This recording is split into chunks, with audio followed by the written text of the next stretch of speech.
1, 2, 1, 2, 3. Fooled you. 1, 2, 3, 4.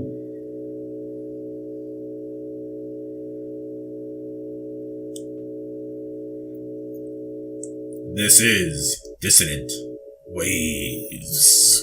Wait.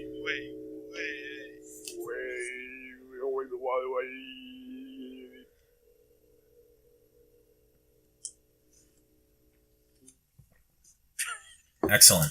Where did the note end? All right, everyone. Speaking. Hello. Speaking. Hello. Why is my level doing some weird funky shit right now? Let's stop the recording and find out. Hello, everybody. Welcome to the latest episode of Dissonant Waves. We're on episode 96. Yay! Yeah. This week, we have 3 albums, and there's a theme to them. They're, in fact, really fast albums by the Canadian band Speed. Actually, no, that's not right. Yes. They're by the band Rush. And they're pretty slow, to be honest. Yes. Back in the day, these were heavy metal albums, and now they are not. Yep. To be fair, I think they classified any good as heavy. Yes. So let's break down how this happened. Trix, you picked Signals by Rush. Yes, I did. And I'm like, oh, that sounds fun. I'm going to pick Moving Pictures. And then... And I just wanted to be part of everyone else doing it. I wanted to be cool. And so now we have 2112 as well. Beautiful. Hell yeah. 3 albums by Rush. So- Which one do we want to start on, actually? That's a good gonna be question. good. Do we should- flip a coin and then figure out that it is 3 options? Well, let me just go chronologically. Yeah, that's what I was gonna say. Let's go chronologically. Fair enough. That would be 2112 to start with. Yes, it would. Yes. Well, since I picked this one, I'll do the introduction. So, as I actually mentioned throughout the week, I can't remember if I mentioned it in the last episode. 2112 is the first proper album I've ever bought at a store. I bought it at JB Hi-Fi at Hornsby. I did have 2 CDs beforehand. I actually had a Foo Fighters Greatest Hits and Metal compilation. But those weren't actually albums. The first actual regular album I bought was 2112, and that was mainly because they had I put the whole of song 2112, all 7 parts, into Guitar Hero Warriors of Rock. Yeah, I'm gonna be the one that fucking knows the songs of Guitar Hero. Who else? But I mean, if for those who haven't played Guitar Hero's Warriors of Rock, which, remembering the sales, is a lot of you, there was a really fucking cool segment in story mode where you have to get the legendary guitar, and that segment is all done to 2112. It's like a recreation of the whole story. It's generally the coolest thing Guitar Hero's ever done. Never mind the fact that Gene Simmons containing as well. That can put aside. What happened to Gene Simmons? He was one of the narrators in Warriors of Rock. But in the actual, I believe it's actually the Rush, one of the Rush members narrating the Rush segment, which is still a really cool segment. And I love playing through it, so I bought the album. And yeah, I don't really know that Rush outside of pictures in this album, but We listened to a couple before. It's worth mentioning. We listened to Permanent Waves. I meant by the time I bought this. Oh, yeah. Yeah. Yeah, we listened to the Cygnus Saga, and we listened to Permanent Waves before this, just mentioning it still. But Yep. I did not play Warriors of Rock. That sounds actually cool. No, it's a really good, it was a really cool thing because they also created some levels based off 2112. It's generally the sickest fucking ever done. And it was in the game that flopped. That's pretty cool. Yeah. On the album, however, as you two were saying, and as I agree, whilst I do have the sentimental value of this album, it is one really fucking great saga of songs, and a really mid rest of it. Yeah, because it's Yep. like a lot of Rush. It's 6 songs. 2112 is the entire first half of the vinyl, and then we got just a few Passes other. the Bangkok, Yeah. Twilight Zone, Lessons, Tears, something. nothing. And I just want to say one thing. Why the fuck does A Passage to Bangkok have chopsticks? Have what? Chops? Chopsticks. The song, like, you know, Oh. the The racist Asian song, yes. Yeah. Yeah. It's like if it maybe if it was China, you know, there's sort of That's not something chops, else, maybe. though. That's not chopsticks, though. No, it's not. chop- It's Chopsticks is the da da da da da da da da da da da da Yeah. da da da da da da da da da da da. this is excuse my ignorance. It's just the- every time I've been taught that one, I told it as chopsticks here, so it's probably just think. Yeah, chopsticks, Asian. it's Yeah. like it's ascending along the something line. Either way, it's not Taiwan. Yes. This album Or was made in the this is 70s. Thailand. I don't know why I said Taiwanese. Sorry, that's Taiwan. I don't know what the best way to use for Thailand is. So yeah, Either way, it's not relevant. And from my understanding, Passage to it's Bangkok. weird. Yes, it is a weird thing to put in there. Also, the song is about weed. Yeah, Yeah. it's it's somehow more offensive than the song "Turning Japan." Yes. I will say Well- when they perform it live, they do the that riff on the temple blocks, which sounds better. Okay. It probably would. I mean, it's not as a song itself. It's not a bad song. It's really weird and like this. Yeah. This album is one song. Side. It's one song and B-sides, Yeah. basically, yeah. Yeah, Yeah. and it's not that the B-sides are bad, but it's just that I mean, like I don't think there's a bad song on here. I just Because we got the weed song, and then we got the Twilight Zone, which is just a Twilight Zone fan song. Yeah. And then just 3 other random cuts that are apparently all supposed to relate back to the themes of 2112, but I don't really see it. I mean- Yeah, not really. when we actually talk about like 2112 though, just seriously, this is a masterpiece as of a song. It's There aren't much 20-minute songs that I'll go to and love almost every fucking part of it. And 2112, I just like it's perfect. It's a Yeah. perfect fucking journey. And I know Yeah. it's because I've grown up with it as well. But seriously, how good are some of the fucking moments on there where solos just randomly break out? They're awesome. It has all these different things in it that just actually somehow work together, but also don't stay stale. You can remember pretty much almost all of it. Yeah, there's a little bit of rush pretentiousness with "We are the Solar Federation" at the end of it. Coming. I love Yeah. it when Getty does the priest's part. That's my favorite part. That is the part that I remember from the radio. Mm-hmm. Priest of the Temples of Syrinx. Yeah. Syrinx. I mean, that song, that part is fucking great. It's probably the most melodic, Yeah. actual, like, Yeah. accessible radio part of this song, yeah. And I think that's one of the few parts where they did try to make kind of like segment, but I The mean, temples of Syrinx. you know, it somehow like goes quiet and stuff, and then goes back to loud. But it's a really good story. I like that they've had this whole idea of like, hey, what if music was outlawed for a point where people have forgotten what it sounds like? And like that's the thing that was like today. That sounds like a regular story that people tell in media, but it wasn't as much back then. Yeah, Yeah. It was like a sci-fi story that came up here and there, but rarely was there so much focus on dystopia. yeah. And the whole idea of the Federation kind of knowing of this, and they've been intentionally what's the word, like hiding it or Yeah. outlawing it, this kind of stuff. And there's no kind of like real description why they've been doing it. Or at least if there is, it hasn't really ever caught me. But it's also never really seemed to. They just say Because- it's a waste of time. It seems to be Yeah. like a distraction from the work that these people are doing.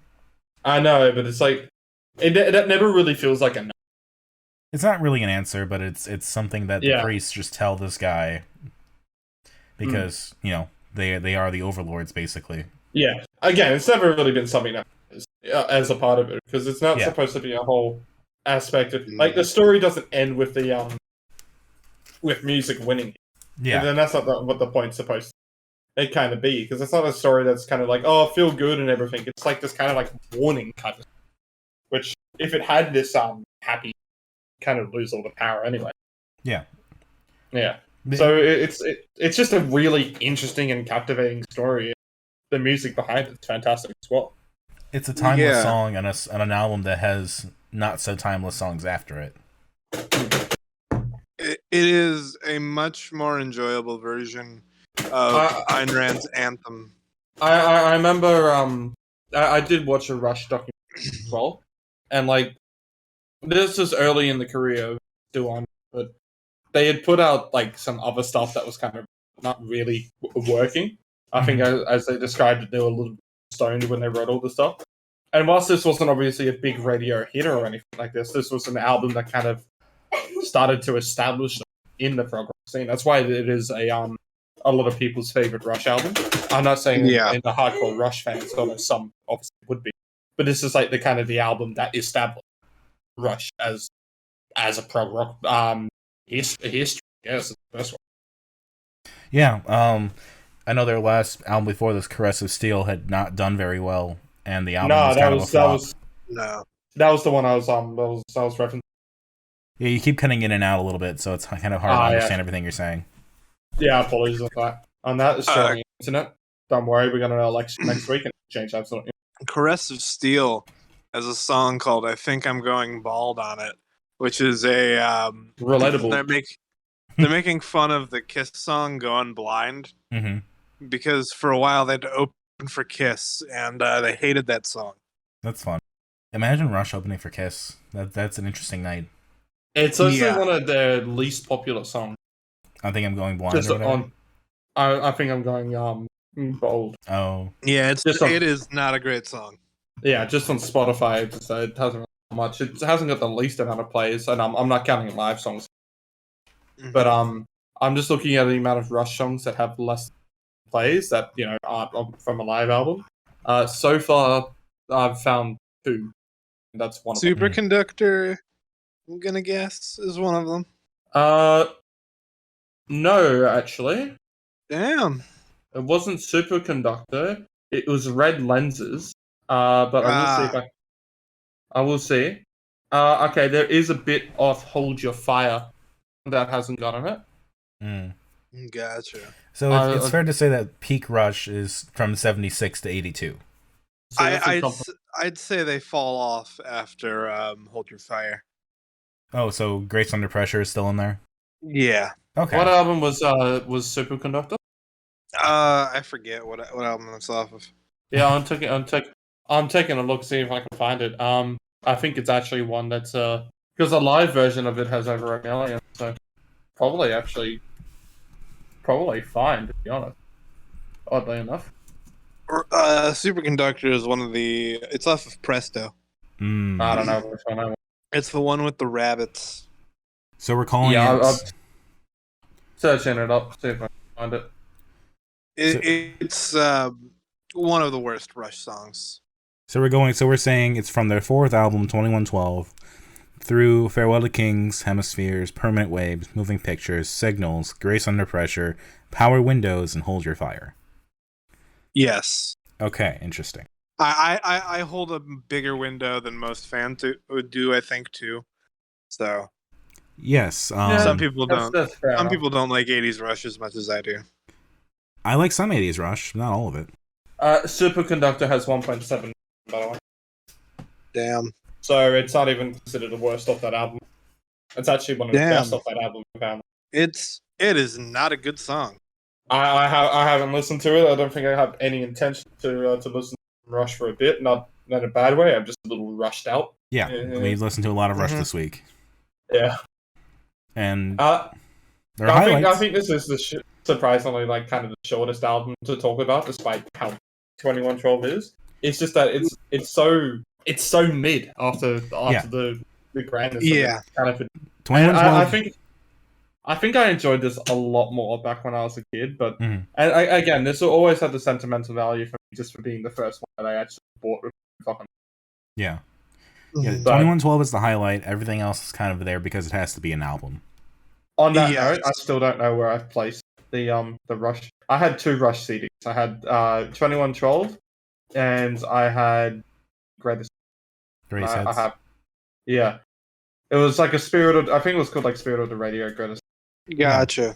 Yeah, and it did have Spirit on the Radio on it. Still fucking. Interestingly, what this week has also done to me is make me realize how much I like Permanent Waves. Permanent Waves is a great album. I would honestly put Permanent Waves over all 3 of these. Wow. I don't know personally, but spoiler alert, I'm gonna have the fucking pick. Because I love both Spirit of the Radio and Free Will. Or you know what I mean. Well, do we since 2112 is pretty much over, and we've already kind of agreed here what our favorites and least favorites. Yeah. I mean, Yeah. the unfortunate thing is that it could have been an EP. It probably should have been A single But- EP, yeah. just well, Yeah. critically wise, commercially it had enough. Yeah. Like, we're in that Yeah. realm of, like, I like long songs. We listen to a ton of long songs on this podcast. I think 2112 ranks among the best of them. Absolutely. Everything else? We all just gonna agree that our Passage to Bangkok is the worst though. Yes. It's not the worst. I will give what's it the worst. what's the worst of the album?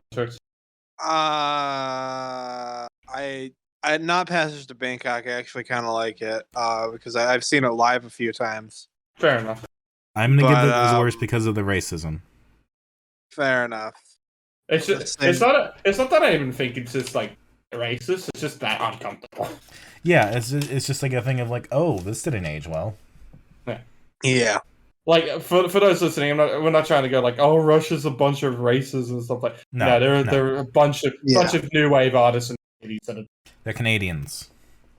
Yeah. It's the 70s. It's a very different time. Not excusing it, but it's just uncomfortable to listen to now. Yeah. I mean, there's stuff in the noughties that was still accepted. Yes. So it's Kid Rock it's had a not career. like this is completely ancient history. Yeah. All the stuff here, but yeah. So, moving along then into moving pictures. Yes. If we're all ready. Normie Yeah. pick. This is my pick. Moving Pictures is considered, I think, Russia's most successful album. Commercially, absolutely. Yes. And as some of their more... Critically, I don't think as much. Yeah, there are other albums I think that probably have done better, but I think Moving Pictures has some of the most recognizable Rush songs. Tom Sawyer, YYZ. Yeah. I think Limelight's even in that conversation. Oh yeah. Limelight's 100% more in that conversation. Limelight was not one I heard a ton on the radio, though. For me, it was Tom Sawyer, YYZ, and like Spirit of the Radio, Free Will. Yeah. And part of 2112, of course. Yeah. But This is a. Oh, This Trick's is a- completely cut out there. yeah, This is a great album. yes. I mean, you said yourself, Dominic, for your hot take that you weren't a big fan of Tom Sawyer. Right. I think Tom Sawyer is fine. I don't understand why it's one of their most successful songs. It's It's catchy. overplayed and it's just become shorthand for 80s geek culture. Yeah, I Tom can see that. Sawyer is a fine song. Like, yeah, I get the overplaying. I get it's not Rush's best song, but it's fine. It's catchy. I like it. I like the. Yeah, it is a geek song with all the prog rock shit and has all those kind of just. Yeah. I guess those secret chord sequences and stuff or note sequences that you come to expect and stuff like this. Like if you've ever seen Matt Berry's Snuff Box and the skit he had with the prog rock in there, which if you haven't seen it, by the way, it's fucking funny. Yeah. All right. I still think I'm just literally trying to find it right now whilst I'm here. I can't remember what I think it was called like the Silent Room or something was a joke. But anyway, even though it's still got like that stuff on there, it's I'll say it's still a good song. I mean, I love singing like along internally to it. Sure. Is it somewhat a bit cheesy? Yeah. Who really cares? You're having fun. Are you today's modern Tom Sawyer? I do play solitaire at work quite a lot. You have no room in your mind for governments or religion? I don't even know what I have room for. Every time I learn new information, and puts all the old stuff out of my head. You remember that time I went to the wine making course and I forgot how to drive? That's because you were drunk. And how? That's pretty great. That's a Simpsons reference for today. But I will also admit that Tom Sawyer song album. You cut out Tom Sawyer's what? Not the best song off this album. No. There are some great songs. I think the next three are Red Bar Shadow is always a fucking classic. Red Bar Shadow's cool. Shadow is a fucking banger. Yeah, it's like, I think you can go first. I was saying it's like one of the more mellow songs, but it really works for what they're going for. It reminds me a lot of summer driving music. It reminds me of Vampires by Hot Flash Heatwave. The guitar tones, I think, are connected. That is a okay. I can actually kind of see that. I think I think what's odd about Moving Pictures though as an album is that this, at least for the absolute first half of this, is their least prog album that we've listened to. Oh yeah. Like Limelight is not a prog rock song. That's just a straight up alternative. Mm-hmm. Yeah. Like it could be released in the 2000s. I would believe. I think it actually holds up with a lot of modern rock, surprisingly. And I think it has the best balance of synth and like rock in it as well. Absolutely. That's a great way to put it. But then I mean, like songs like Rai Rai Z, which fully instrumental. Yeah. Absolute Guitar Hero 2 vibes. Which, Rush was in a lot of Guitar Hero coming about it. But I mean, it's just a really fucking great track. It has all these moments where pretty much every instrument gets to have a solo in it. That's in there. Yep. There's a whole segment where it's literally alternates bass, guitar. It's bass and drum. It kind of alternates. Mostly bass at the start, but then goes to drum, and then guitars also throughout the whole fucking thing, and it's like just a full display of instrumentation. Now, I don't know if this entirely tracks, but I was reading that YYZ is like they incorporate the Morse code version of that in there. They in the beginning the ding da ding ding ding da ding ding ding ding da ding da ding thing that is in a weird time signature, and it is also the Morse code for Toronto Airport. Right, I wasn't sure if that completely tracked beat-wise, but it sounds close. It did, yeah. Because I'm looking at the dots and dashes in my notes right now, and I'm like, does it fit? But, no, that's cool. I do dig that, and I think it's always nice when musicians kind of take those songs and let those moments kind of shine of, like, here's Geddy on the bass, and then here's Neil Peart on the drums, and all, Yeah.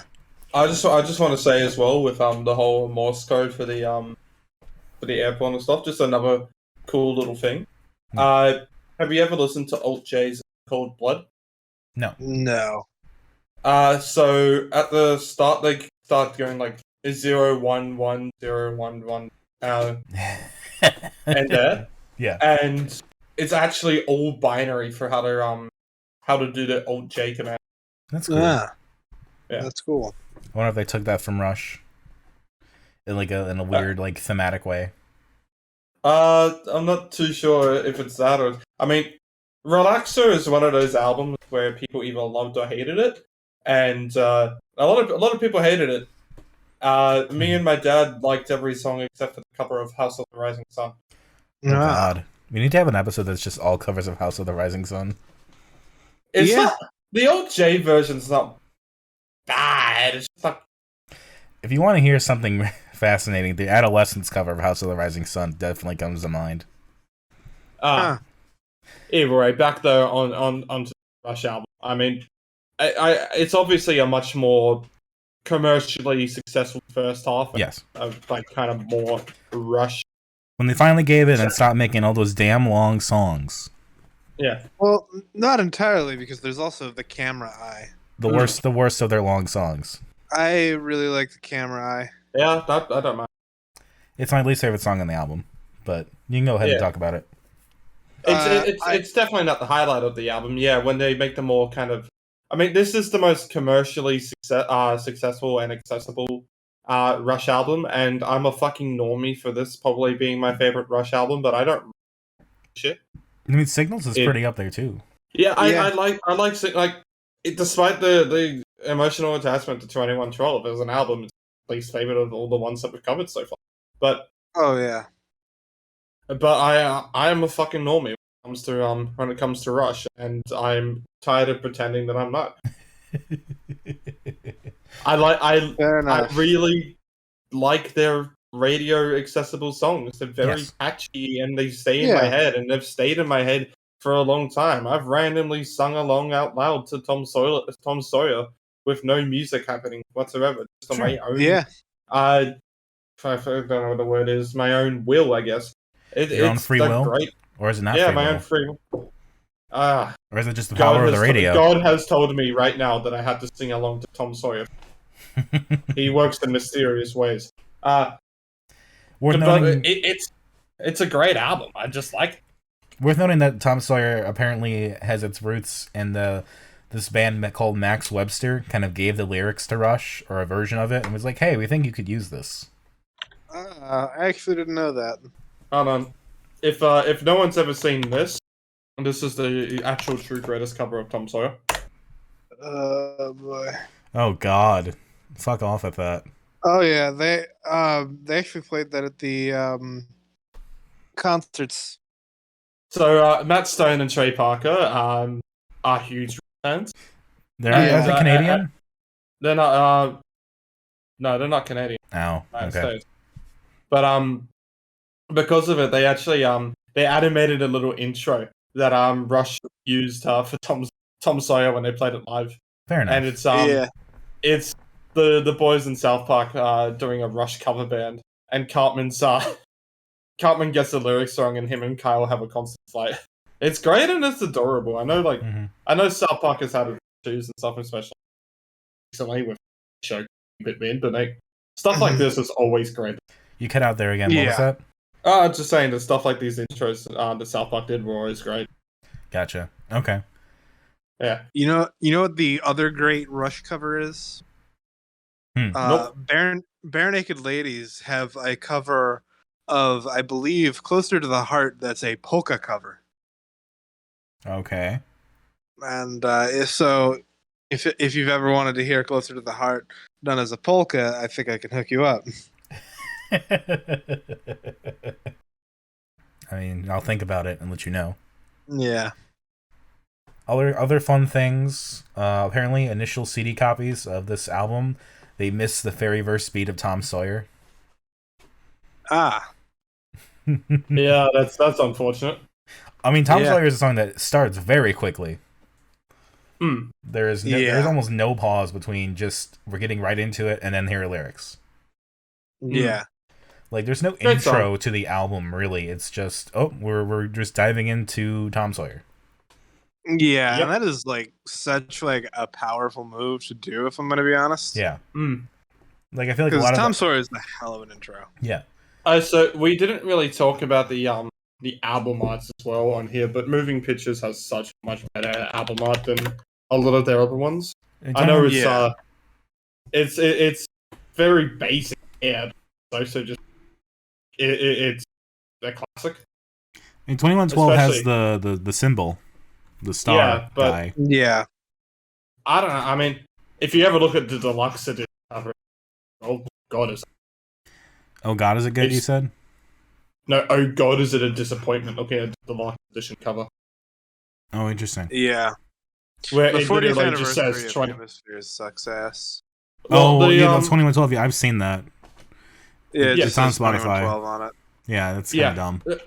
The 40th anniversary Rush 2112 actually pretty good. Mm-hmm. I'm trying to take a look at what that Hemispheres one mentioning. Oh yeah, Hemispheres one looks shit. But I mean, it's not like the original 2112 is bad. I think moving more goddamn word I'm looking for.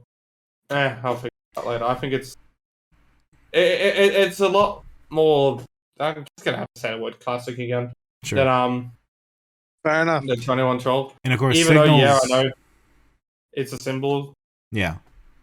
And Signal's album art is kind of weird. Yeah, the dog and the It's- fire hydrant. Told it. Personally, for signals, I probably would have done like some power lines or something like that. That would have been cool. There's like a specific reason why it's a dog and a fire hydrant, if I'm remembering correctly. I'll look it up again. It seemed like, from what I've read, it seemed like they just took a long time to figure out what to do, and they kind of just settled on that. Mm-hmm. But But as far as moving pictures goes, yeah, my problem with this album, I like it. My problem is that for me, there is no true standout song. yeah, I don't think it needs a full standout. I think it's just gonna. I mean, yeah, it's this a radio hit album, so it's also kind of like the ones that have been considered the standouts are only just covers played over on the radio. Because like you said, I agree. Don't even think Tom Sawyer, which is the biggest hit by far, is the best song off here. But there's still some great moments on here. Yeah, the favorites are all in the first half, but it's really a good first half. I actually do like Witch Hunt and Vital Signs also. Yeah. Witch Hunt and Vital Signs fuck so hard. They're cool other things that Rush has done that don't get enough attention. And Vital Signs is a bit of a peek into their kind of reggae tunes. Yeah. Because they were hugely inspired by the Police, weirdly enough. Apparently, the police, and so especially Sting, doesn't understand it. Yeah. But I also have a question. What is it with vocalists choosing bass? I feel like a lot of them do it. Some play regular. Not all of them. Person from Screwed played the drums. And I mean, David Grohl infamously plays drums and is the singer of Foo Fighters. Sure. Yeah, but he doesn't play drums whilst with Foo Fighters. I got some coyotes outside. It just sounds like shrieking. Yeah. I could not hear that shit. It's not. It's far away enough. I don't think it's picking up, but I just had to acknowledge it because it's just. Yeah, that's fair enough. Don't leave your kids outside. But I was wondering if singers choose to do the bass because it's the least intensive instrument to do when you're also singing. Yeah, when I listening to Rush, man? This shit is intensive as fuck. That's very fair. The bass does a lot of work. Eddie Lee's pretty good. Pretty good is understating it. Don't upset Trix. You Eddie Lee is perfect. He's perfect in every way. He kind of fell off after 86. Good old guess the main Lee. But yeah. I mean, this is a good album. It's my favorite Rush album that I'm listening to in full. It's a normie pick. I don't give a favorites. I'd say YYZ and Limelight are probably actually my favorites off it. Least favorite, probably. I mean, maybe you're right with the Camera Eye. I don't know. I mean, for me, my favorites are Witch Hunt and Vital Signs, honestly. My least favorite is Camera Eye. The first half was good, but it's very even. Yeah. There's no, standout for me or, a moment where I'm like, oh, wow, they're doing that? That's cool. Favorites for me, probably Vital Signs and the Camera Eye, and I really do not have a least favorite. Fair enough. Which now leads us to Signals, the original pick of this week that you made. That is turning 40. It is turning 40 this year. Yes. Hooray! We have now covered all the Rush albums that are turning 40 within our scope of the podcast so far. Yes. Whoever cares about that, when we're covering Rush at the 40-year mark, we've now done it so far. Yeah. We don't have to check back in until Grace Under Pressure in 84 to 2024. Indeed. Unless you want to cover the earlier albums, which, whatever. Possibly. But this one is meant to be kind of a new era for them in some ways, in that it's more synth-heavy and more discussing kind of the analog versus digital age. It is very synth-heavy, a fairly cerebral album, and a lot of interesting stuff going on in this. And there's some Cold War era kind of being afraid with songs like The Countdown and The Weapon. Oh, The Weapon especially. Yeah. The Weapon feels like a Tom Sawyer sibling in a way. Yeah. They just really like writing songs about like independent men who like aren't afraid of shit, or are a little bit afraid of shit, but like can handle themselves. Neil Peart's a libertarian. What do you expect? Surprisingly, they're not American. They are Canadian. Technically, yes. Neil Peart was a libertarian. Oh yes. Yeah. Shame. There's no fucking drummer better than Neil Peart. Hey, he made his own way. He drummed his way to success, you know? For him, the libertarian dream came real. But that's 0.1% of people. It was still one of the weirdest Family Guy skits, though, was the Cheetos tiger snorting the fucking, snorting the food and then going, there's no fucking drummer better than Neil Peart. Neil Peart, yeah. It's a classic Family Guy skit, but it's like so funny. Oh, yeah. Closer to the part? To the part? Part. Closer to the part? Explosive taco fart. Oh. No one's... I don't even know if that joke is translating. Probably not. I'm trying to do closer to the heart. Yes, there we go. Okay. And that's why I went explosive taco fart. It's the same cadence. Ah, this is true. That's the next... that's the sequel to the end of the podcast. When you sing about like a winter fart. Yes. That which falls. Which you might as well mention. We have an album out technically. Yeah. Album EP. Chicks has called it A Sleeper in the Noise Scene. Yeah, we have a weird EP out of our first anniversary episode. It's Ritz mixed in and released it. Thank you. It's not too much. Yeah, not too much mixing, but I got the sound just a little bit higher so you can hear shit. Yeah, and that was when I bought out the digital guitar, and yeah, we fucked around for quite a lot of that. I guess for this episode, I should actually input the intro, just for fun. Yeah, fuck it. I'll make it actually the intro. I'll figure out an outro too. I think that was your favorite lie that we did, was when we claimed we were going to intro. I also there was several lies we told in that. Yeah. Like having the no English episode. Yeah. Yeah, there's a lot of banter we did, and I'm just randomly playing the guitar in it. Like, yes. Like, name that album. I've just titled all the most of the stuff here, just of what you can fucking hear in the in there, because like, I wasn't gonna go over and discuss, especially when this is a surprise, what we should. But I mean, there was some great moments in that episode. I think cover at that 28 seconds there was probably one of the best moments we've had over the past 3 and a bit years. Yes. Yeah. I forgot all about it until I listened to it. It's such a shit joke, but we just can't stop laughing. Truly are the digital man. Yeah. And I'm the new world man. Try to keep the same beat as the old world man. Analog kid here. And I also didn't know what to make the fucking cover, so I just grabbed a picture of the omelet. Because holy shit, it's such a good omelet. I think is that all the food pics have been used now? Yeah. I've used a lot of mine recently. I know with Death Siming Fun, some of the singles there, I count those. I put this food. My dad actually was over because I'm watching Eurovision this morning, and he steals music off my computer, the Eternally Not Piracy, all the time. And he saw it because I had mine on there. And he's just like, well, now I'm listening to this. So I'm about to get blasted by my dad in probably 2 days. I was interested to see what your dad thinks of our weird podcast. It's just gonna call me up and just say, what the fuck is this shit? Actually put some effort in. So I have a hot take. Yeah, go say it. My favorite song off of Signals is Losing It. Losing It? Wait, that's Fisher. I mean, my hot take is, whilst I think this is better than 2112 as an album, it was also not as memorable as 2112.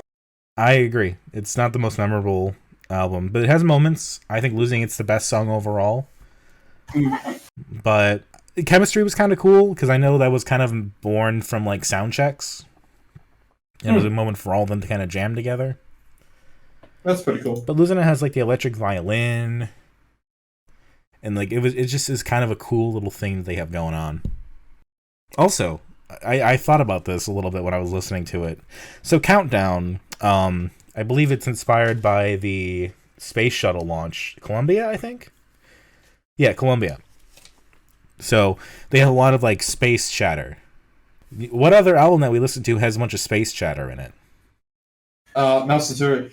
Oh shit! Yeah, that's true. But there's actually another one I was thinking of. Yes, go and say it. Cardinal Heart. God fucking damn it, Domino. Was Cardinal Heart inspired by Rush to put that in there? I like how I just got to say a good album. Hey, Mazatu is cool. We have to cover their other music at some point. They really only have the one other album, which every time my birthday comes on, I just play Happy Birthday, and I'm just like, let the rest of the day go by. Yeah, it's a fun little tradition. Yeah. But the other albums, I don't know, I've never really listened to it much, but I'm sure it's worth covering to a degree. Yeah, it's a lot shorter and there's a lot more to it, so that's why I haven't really covered it. It's not bad, it's just like, we've covered the interesting Masatori album. Has that ever stopped us before from covering other stuff? Or stopped me, I should say? Of course not. You'll probably pick it in 2 weeks. I have quite a list of things to pick from. I don't know. Well, 2 weeks actually is our 2022 pick. Well, so. we've only got the two picks left before the episode 100 because we're doing the 99 episode, right? Yeah. It's either one of those next two or 2022. It's 98, but 99, I'm still going to pick stuff for it, but we're also going to talk about other stuff. Yeah.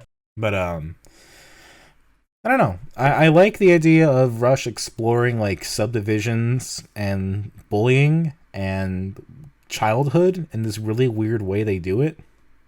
Because it feels very 80s. Yeah. It feels very... This is, like, the most 80s album they put out. But it also feels very new age in a way of like kind of like fear of the future and kind of just new things are happening. Yeah. Subdivisions. In the high school halls. In the shopping malls. Be cool or be cast out. So I wonder if Geddy Lee was bullied as a child. Possibly, probably. I mean, if I never hit puberty as a teenager, I would have been bullied once as well. That's my first high-pitched voice joke of the day. The beak that screams, Geddy Lee. I wonder if... No, I'm not even going to bring it up. Nah, bring it up. I dare you. Bring it up. Could Lucas Skookus cover Geddy Lee? Nope. Huh. Yeah. Two high-pitched frontmen back-to-back? Yeah. Like, that, not, like, do as well as Geddy Lee, probably, but, like, I wonder if he could hit those notes. Yeah, that's definitely a good question. He probably could. Interesting. The highest note recorded was that Geddy hit was on Cygnus X1 Book 1. And there was like a high E flat 5. Yeah, that was the black hole one, wasn't it? Yeah, as he gets sucked into the black hole. Yeah, that was one of the ones where I probably made one of the worst jokes in this podcast. Yeah, what was it? Yeah. Yeah, when I said when you get that big suck. Oh yeah. I can't believe that's one of the few free moments on here that I can. That's funny. I don't even remember that. Yeah.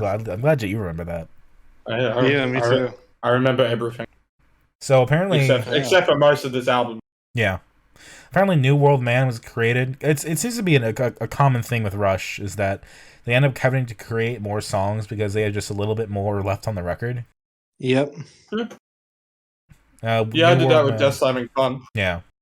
New World Man was created at the last minute because there was like about 3 or 4 minutes left. I think another song. That sounds about right. Another song, either on one of these or one of the other ones we covered, maybe Permanent Waves, had a similar story. Mm-hmm. Which is cool. Like, I'm glad that their creativity can be spontaneous as well as longer lasting. Yeah. I believe. Let me double check this. Signals. Maybe it was Moving Pictures. that has more contributions from the other band. So from I just another want to band I member. just want to point out that there was a Australian band. I'm trying to remember exactly what time period they were. I think they were before the album. In 80 apparently they started. Called Moving Pictures, Mm. and they had a hit here called What About Me, which became another big hit because of fucking Australian Idol Shannon Knoll covering.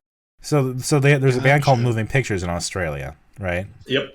So is the Moving Stills like a shit take on that? I don't fucking know. That'd be kind of funny. Could if it be. was. Could be. Yeah. But I never. I've kind of forgot Moving Pictures already? until we did this album. I was looking back. It's 2112 that has a song from Alex Lifeson and Geddy Lee separately. Mm-hmm. So this is still when Pert was early on in the writing process, but yeah, Lessons is a Lifeson joint. Tears is a Lee joint. Yeah, that I do remember that now, and that explains why they're both not that great. Yeah. Yeah. Yeah. Yeah. Yeah. Yeah.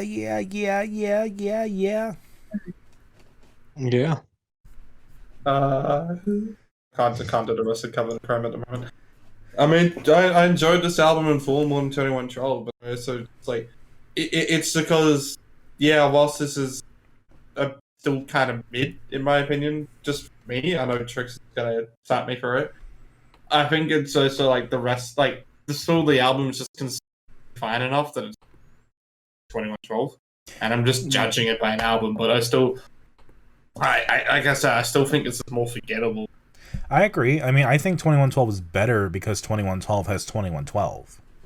Yeah. You have one of the best Rush songs balanced out by a bunch of mid songs. This one doesn't super yeah.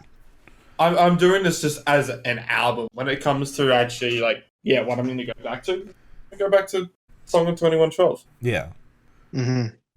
That's about it. That's me for the week, ladies and gentlemen. All right. Favorite songs on here is Losing It.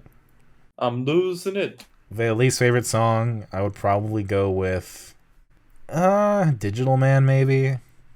Digital Man's great. I'm going to be very lazy and agree with you. Okay, that's fine. You can agree with me. For my favorites, I'm going to go Analog Kid and Digital Man. Those are some bangers. Chemistry is really fucking good, too. And I really don't have a least favorite. So, based on what I've Who's said, that? my 3, 2, 1 is probably going to be pretty obvious, but I'll go ahead with it. Number 3 is going to be Signals. Number 2 is 2112. Number 1 is Moving Pictures. Number 3, just barely 2112. Number 2, Signals. Number 1, Moving Pictures. Number 3, 2112. Number 2, and only just barely. Honestly, Signals and Moving Pictures are really close to me. It's going to be Signals at number 2, and then Moving Pictures at number 1. So Dominic gets the number 1 this week. 2 weeks in a row. Holy shit. Yeah. What the fuck? Well, that makes me wonder. What album do I go for next? Do I go for one which I think will be a good build up for something, or do I go for the one which I guarantee probably get a good chance at number 1 based on past experience? Well, I think you should listen to what Trix and I have first, because we've kind of conspired on this one. Yes, we have conspired. Go ahead. Well, Do you want me to go first, or do you want to go first? Well, I can go first. I had to find the thing I wanted to talk about real quick. But Ritz, I put some numbers in the chat like maybe a week ago. Yep. Have you figured them out yet? I forgot what the numbers were. I'll repeat them back. So we have 3, 16, 19, 55, 64, 67, 68, 72, and 97. I can only assume that these are somehow adding up into the number that should break the division. You're cutting up there. What was that? These are the numbers that will solve the division code. Yeah, they're gonna break the Da Vinci Code. They're gonna solve everything. Not quite. Yeah. So, all these numbers I've just listed off are all Dissonant Waves episodes that have featured the band of Montreal.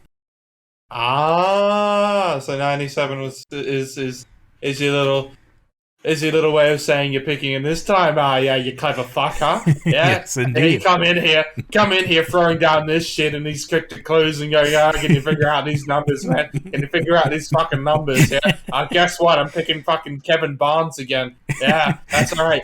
Yeah, man. Yeah, man. You know what I'm picking? I'm picking the Gay Parade, huh? Nope. The numbers, Mason. What do they mean?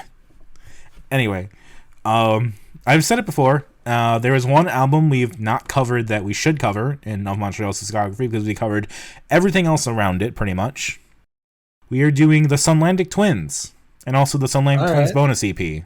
I'm throwing in the bonus EP because it's on the vinyl. It is just on the vinyl, so it is also technically a part of the album. Fair enough. Okay. I think it came with the polyvinyl purchase I did of it. Yeah, so when we listened to the a bunch of the B-sides to that one episode, I consciously left these songs out because I wanted to couple these together. Gotcha. So let me actually rephrase that. Not only does it come with the polyvinyl came with the EP, it also comes with the song Family Novell. Yes, I heard about that, and I listened to that song before this, and I actually really like that, so we can throw that song on as well. It's on YouTube. Yep, throw that song on because Alright. I've got the whole fucking thing here anyway. Yeah. So we're going to do that finally. One last time before episode 100. I am also going to be doing an artist that I have done a bunch before. I am going to be covering the album And the War Came by Shaky Graves. Well, we're really just going to cover Shaky Graves' whole discography, aren't we? Oh, yeah. Come hell or high water. So I now have made up my mind here. What am I going to choose? Am I going to choose the album that I think would help launch into something I'll do later, but I can leave that to a bit because it's not an urgent thing. Because I feel like, fuck all of you, I'm going to try and go for the album that I think might have a good chance to one, simply because of your two's reaction to the last one that we did, which also got number one. Have you figured it out yet? No. You cut out a little bit, so you didn't exactly hear everything you said. So the last time I covered this artist, it got number one from both of you, and then I put it as number one as well. Mm-hmm. Do you want to take a guess at what album we're doing here? Well, it's probably not Masatui. No, it's not. I have no idea. I'm going to go for number ones by picking Morbid Stuff by Pup. Okay. All right. You two seem to have really enjoyed the last one, and even that one I thought was a bit mid. And I think Morbid Stuff is a solid 9 out of 10. So, Alrighty then. So we're just gonna retroactively call this an all-star episode. Apparently so. If everyone's Hell cool yeah. with that. Yeah, that's fine. Because we covered Pup a little bit before, and then we definitely covered Pup's newest album. So Which you two seem to have really loved that record. it's pretty good. Oh yeah. It's a great album. Yeah, I think you said, Trix, that you've completely added it to the playlist. Yeah. So I'm curious if this does fail as the number one. I do apologize, but I do best pop record. that's what I've heard universally. The Morbid Stuff is their best record. So I'm very curious. Yeah. So to reiterate then, that is Of Montreal, the Sunlandic Twins, and the Sunlandic Twins bonus EP. Shaky Graves' And the War Came album. And Pup's Morbid Stuff. Is that everything? Did I get it all? That is everything. We'll be covering that next week, but until then, I have been Ritalin. That's from my website, ritalin4kids at github.io. I also have a YouTube channel that'll be linked in the description. I'm Dominic. You can catch me on Twitter at DACICHOCKI. I sometimes write about video games. You might be hearing more about that soon. Otherwise, I have a YouTube channel. My short film beat is on there. It's just my name, Dominic Chikogi. Hello, hi. Trix. I have been Trix. You can catch me online at procrastinaut_ on Twitter. That's like procrastinating astronaut. Then an underscore at the end of it. I have a bunch of other channels and shit projects that I work on, and yeah, blah. Catch us all at Dissonant Waves on Twitter and at dissonantwaves.space. Okay, that's going to do it for us then.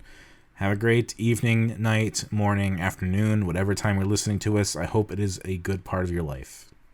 Unless the sun's Hell exploding, yeah. in which case, bye.